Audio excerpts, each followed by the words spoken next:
Folks, you're with Tacitus today at your Pushback channel, and thank you for joining this audio live stream. In this essay, I'd like to talk about the concept that does individual liberty, in a political sense, does individual liberty or legal sense, does it ultimately become just another form or type of communism, socialism?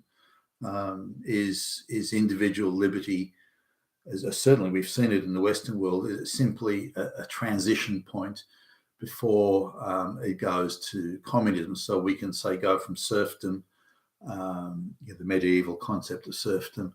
There's an in-between place called individual liberty, democracy, these sorts of things, and then going full circle in effect and going back to a form of serfdom known as communism or socialism. Now, I don't know if that is the case, but certainly it would appear on a prima facie basis that maybe is where we're heading right now. Now, just looking at sort of the medieval times, there was a tiny elite, one in less than 1% that were fantastically rich, monopolies. They didn't face sort of market or commercial competition. They were profiteering on a grand scale, and they wanted guaranteed outcomes. They didn't want, competition breeds uncertainty. Competing with your product in the marketplace, you don't know, is the other guy going to produce a better product? Is he going to produce a new design or a new?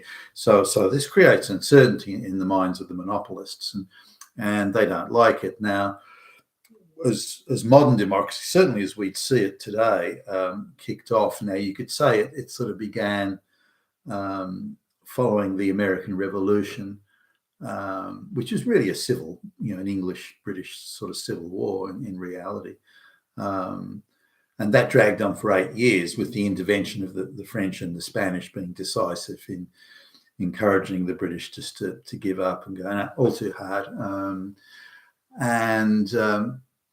But if you look at the developments of the voting patterns, and it doesn't matter whether you call it a republic or a democracy or republic with voting or people have a right to choose their government. I'm using that generically. That sort of didn't really, I don't think it really kicked off until the early 1800s in reality. It was very patchy before that. Now, the amount of people voting who had access to it, the sheer logistics of voting across such a wide geographical area and parochialism and things like that affecting various aspects of the voting, and the states reluctantly giving up any rights that they thought were sovereign to them to a federal government, created a lot of transitory type phases in that development of what today or what later became a modern democratically elected government. Now, the British, sort of given the linear type continuity of the British situation, they're probably better to look at in historical significance, and it's more of a continuous plottable line, if you will. So when the agricultural revolution took place, you're looking at advanced methods of farming for the day and advanced crop rotation techniques, much more selective breeding of animals and merging of tiny plots of land into larger farms that were still small by, say, the standards of the American prairie, but larger and more efficient farms nonetheless in Britain. And then people were being displaced in effect from the farms and also from the country. For example, the Enclosure Acts were there was sort of unused land, like, if you like, public land that people could grow food on, or graze cattle on and sheep, and those lands, many of those lands weren't available anymore, certainly not in the quantity they had been. So people were being displaced from the rural country areas, and they were moving into the cities. And of course, at that time, factories were appearing. Things like the spinning jenny were, textile weaving was one of the first areas of automation, the steam engine, steam locomotive, and all these things were sort of appearing around the 1830s, and they were dramatically changing the economic and social and structural face of Britain, and changing the nature. Now, one of the things that the British sort of aristocracy has always been concerned about was the mob. It was something of great concern for them. Now, when the population was widely dispersed across rural areas, it took a long time for a mob to assemble, a mob that was big enough to sort of threaten the interests of the elites, at least. So that always gave the elites enough time to mobilise some sort of a military force to deal with it. But once you started getting people concentrating in cities, that changed the composition of what was a mob and how quickly it could gather. And so it was reasonable to allow some of these people a degree of representation, particularly the new sort of technical class of technicians. You know, the guy who invented the steam engine and the steam locomotive, these sorts of things. So these industrialists, factory owners, technical managers, you know, the upper level of the administrative class, the people who knew how to design the new technologies, and so on, they needed a say. So if you like, the vote went from in 1832, the 1832 Reform Bill, which is considered certainly in British history, and I think modern political history, is the hallmark of the move to mass democratic representation, extending the franchise to the majority of the people. So we went from, say, 10% or less than 10% really of the public to increasing it. Not hugely, really. It was only sort of 10 to 15%. But in terms of drawing in an extra amount of voters and where those voters were, and also reconstituting electoral districts, it was really the beginning of the modern democracy, as certainly we'd see it today, or as it was before the globalists took over. So, and then by the 1880s, and there was a series of increasing the franchise, the voting. The 1860s was a big thing. The 1880s, William Gladstone, the British politician, being one of the big players in that game of extending the franchise. And the idea was born that there would be a contract, not simply between the aristocracy and the peasants, as it theoretically existed in medieval times, but a social contract between the governing and the governed, and that developed and was built on, and became the post World War II social contract in its what appears to be now its culmination. So these increase the number of voters increasing, and where these voters were. Now the 1880s sort of, I think, drew in Britain probably the middle class, the upper classes, primarily men. Maybe out of all the voters, probably 10% or so were women. So educated women, wealthy women who'd inherited, their husbands had died. That's they had the vote, but in terms of the masses of women, that the vote wasn't as extensive as it was for men in, for example, the middle classes. Now, you need to remember that the wealth of Britain at the time, due to the Industrial Revolution, was growing massively compared to what it had been, and the British citizen on an average was far wealthier. Now, it didn't mean that the wealth was evenly distributed, and as you see in the say the works, even the works of Marat, the French Revolution firebrand. He spent some time in Newcastle when it was in the early days of industrialising. This is before the French Revolution, and he sort of commented then at what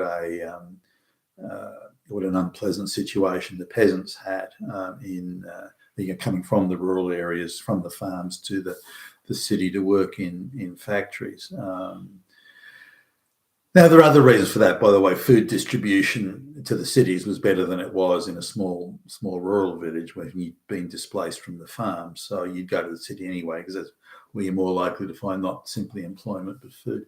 But it was particularly in World War One, during the mass mobilisation of the state, where all the state's resources were mobilised for the purposes of prosecuting the war. Then the social contract extended probably beyond the bounds that it would have had those wars not occurred. My feeling is that, or my view is, my belief is that the 1880s was probably the high point of organic development of the vote. Maybe there would have been some tinkering on the periphery, but that was probably the high point, where you've got I don't know, 65% or so of men having the vote and about 10% of women. I think that's about where it would have landed, just purely on an organic basis.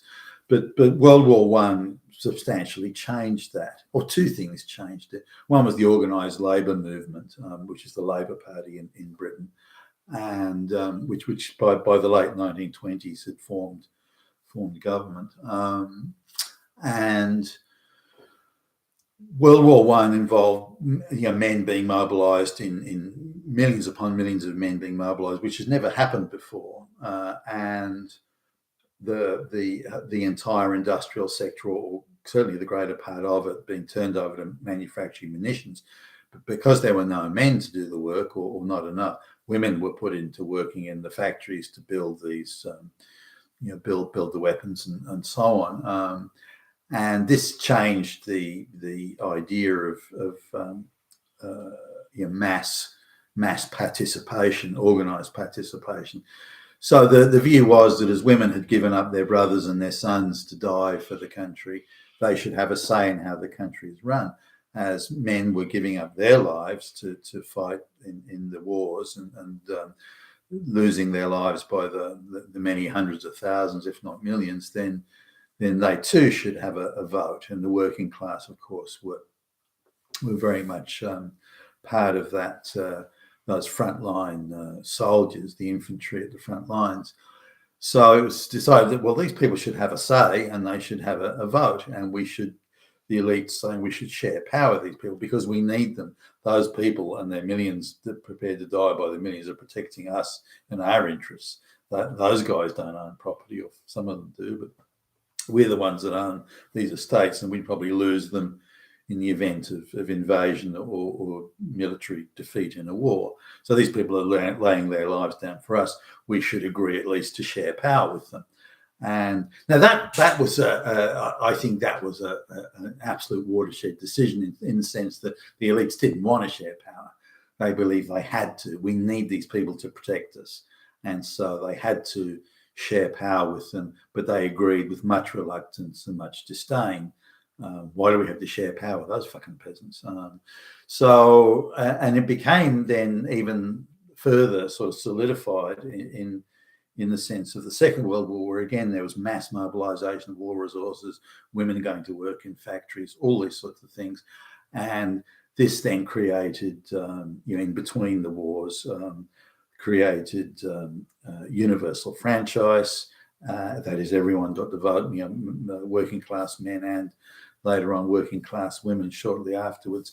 And then in World War II, the idea of sharing the resources of the state through higher taxes in the medical benefits, medical care, and these sorts of things. That was then, I think, the next logical step there.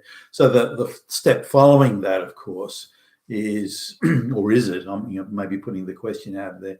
Is the next step socialism? Because in a free market economy, you get different outcomes. Some people are doing okay, some not. Some are hardworking, some lazy. Some are very bright and industrious, or bright and capable rather. Others are quite dim-witted. Some have that ability to spot the opportunity. Others don't. I always used to marvel people who real estate. So I knew a few real estate speculators and who did quite well, and they could just look at a property. Oh yeah, look. In a few years' time, that's going to be worth double what it is today. And I would look at it and go, how do they know that? So I'd ask, this and that'll happen. But how do you know that the local council is going to widen the road? How do you know they're going to, build a high school around the corner? So those sorts of things oh, it's just inevitable, and they were sort of shrugging, oh, no, it's bound to happen because of, and they could see things and perceive things that I didn't. Now, not every one of their gambles paid off, but some paid off and paid off big time. You know, they'd buy a house for $100, and a few years later they'd sell it for 200 and make a a handsome return, and maybe do that. So some people spot opportunities, others don't. So it creates differences in outcome, and these outcomes in turn breed resentment. One of the benefits of having if you like, the feudal medieval serfdom situation was that, other than the elite, very small, less than 1%, everybody was pretty much in the same boat, give or take. You'd have a small artisan class, you'd have a tiny merchant class, but really they relied heavily on the patronage of the elites to get by and to stay in business. So everybody was really on the same level. They were all equally starving and so on. So, and they were all allocated a plot of land by the elites that was about the same size. Now, some may have been a little bit better at farming it than others. Some may have been harder working, these sorts of things. But generally, they were within quite a tight range, tight band of affluence or non-affluence, as the case may be. So this created a sense of everybody knows their place. No one's really doing much better than anyone else. Now, there were things like the witchcraft hysteria, where if somebody got a bit jealous or envious of the person down the road, that's, oh, my cows stopped giving milk, it's because that woman around the corner there is a witch. There were those petty get back, and I'm sure they were people were informing on one another, saying, well, so and so's in league with the devil, just to get back at them because they were somehow slighted or offended by something. People haven't got much more sophisticated today than they were then, if at all. But this means everybody knew their place. Now, one of the French, and I just had his name noted down now, I've forgotten it. One of the French commentators who was traveling, might have been de Tocqueville, traveling the United States. He said, well, given that the people in the United States effectively are free, they're not tied to sort of the serfdom type thing that a lot of the French peasants are, they have the ability to, or the opportunity to, improve their station in life. But where he found everyone was disappointed in their station in life because there was always someone who was doing better, or they thought they should have done better than they had, or they resented not having more, and so on. So he said the people that have no opportunity to progress their lives are actually happier than people who do, because the people who have no opportunity to progress are at least in equal misery with everyone around them. Whereas people who have that individual liberty, if you like, are more feel that they're somehow the situation is unfair, or that their capacities are inadequate, or that others have an advantage that they don't, and so on. So it creates unhappiness rather than, or lack of contentment rather than the opposite, as you would imagine. So, given that, is individual liberty inevitably a situation that leads back to socialism, communism? Now, let's suppose for a moment it is, that the globalists appear to be promoting this quite heavily, the idea of a tiny elite, a tenth of 1% running everything and making all the decisions, and the rest of the people living in little pods, you'll own nothing and be happy, and this sort of thing. They get their government allocated ration, and they're being monitored 24/7. They can't take a shit without the government knowing, or the monitoring devices knowing, and they're being castigated, chastised, imprisoned, punished, denied services or goods on the basis of what they may have said or thought, or where they didn't show absolute compliance to whatever petty requirement was being imposed upon them. This could be something like the aristocracy, for example. A peasant maybe didn't quite show quite enough respect. There was a situation, I was reading an account from France. This is in the early 1700s, where the aristocrat, the local sort of landowning aristocrat, expected his peasants to stare at the ground and blush whenever he spoke to them. And that was like a form of deference and respect that he expected. And there was a peasant that spoke quietly and carefully and didn't blush, and so he wanted to punish that peasant for not showing enough respect. Now, I wonder if we're going to go back to that now. Soon, or maybe already there. Somebody who disagrees with a climate change protest is instantly arrested by the police. This sort of thing. Are we looking at any thought or behaviour or act that contravenes the globalist project is seen as something that must be immediately jumped on, and that the individual punished severely, up to and including denying them a livelihood? So are we going back to this idea of serfdom, medieval almost in its construct, and is that a natural outcome of individual liberty? Now, the pillars of individual liberty aren't just having the ability to own property or protected by contract and these sorts of things. It's the ability to act and think independently, to associate freely. Now, for someone such as myself who's travelled the world a million times over, we take it for granted the things we can do in the West in terms of freedom of association, freedom of thought, freedom to start a business, a whole lot of freedoms that we just take for granted, that we're losing rapidly now. That traveling in other parts of the world, you can't do those things.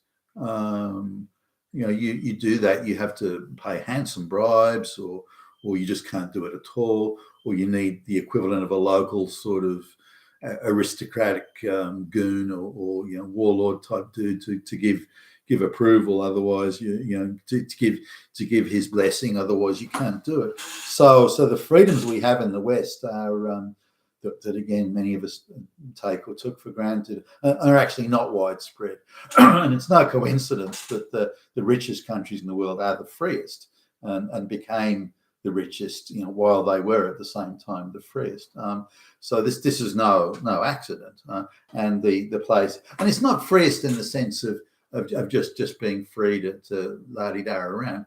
It's freedom in the sense of fully defined laws, complete codified laws, understood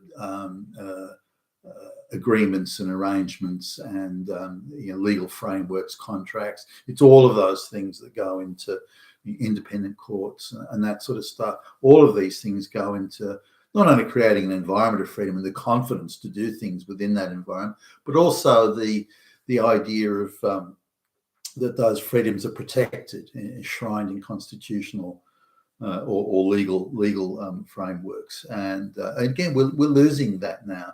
The idea of arbitrary law, the idea of arbitrary application of the law, where the rule of law is applied differently depending on your politics, where the rule of law is, where due legal process is applied differently depending on whether you're pro or anti-globalist. And look at that 18 year sentence that was given to one of the January 6th people. You could not get a more blatant example of politicised law than that, in my view. The chasing and the harassment of Donald Trump through the courts, use of just frivolous bullshit lawsuits to try and harass him and embarrass him and so on, which they'll run right through the presidential campaign. And all the footage of Trump in court's going to all be leaked and used for advertising. I mean, you can see it now. They're determined to take him out. The effort to take out Paxton in Texas because he's doing things the globalists don't like. I mean, they can get to anyone they want. So these sorts of things, this is what takes liberty away. If these people had to go through independent courts, rule of law applied equally, due legal process, they just couldn't do what they're doing. They just couldn't do it. So these things have to be taken away for them to do it. And in the process of taking those things away to get at who they want to get at, they are taking away all of our liberties and instituting arbitrary law and arbitrary interpretation, application of the law, and so on. And this is what takes away liberty more than anything. But you'll notice how few people are pushing back against. In fact, hardly anyone is. The lawyers don't, the judges don't, the politicians don't. They're just allowed to do this, which suggests that that our liberties have already gone, or the extent to which we value them, and no longer exists. You've been with Tacitus today at your Pushback channel, and thank you for listening.